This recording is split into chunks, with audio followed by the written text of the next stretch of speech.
नमस्कार मित्रांनो. लास्ट व्हिडिओमध्ये आपण पाहिलं असेलच की आपण सीएसटीला जाऊन गणपतीचं बाप्पासाठी डेकोरेशनचं सामान आणलं होतं.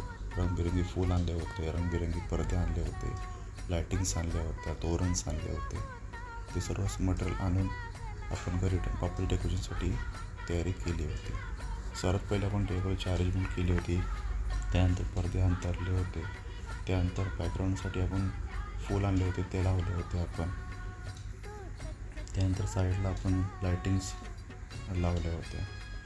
सर्व काही केलं तरी कमीच असतं बाप्पासाठी. रात्रीचे 4 वाजले होते तरी अजून डेकोरेशन कंप्लीट झालं नव्हतं. भरपूर काही डेकोरेशन राहिलं होतं, तरी पण कसं बसं करून डेकोरेशन कंप्लीट केलं. गणपती बाप्पा मोरया.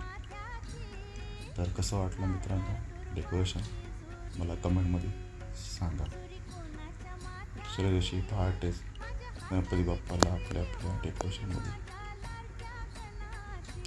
ठेवले. सर्व काही व्यवस्थित आहे की नाही ते चेक केले.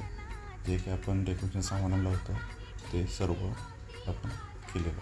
दुसऱ्या दिवशी बाप्पाची पूजा करून बाप्पाचा नमस्कार घेतला.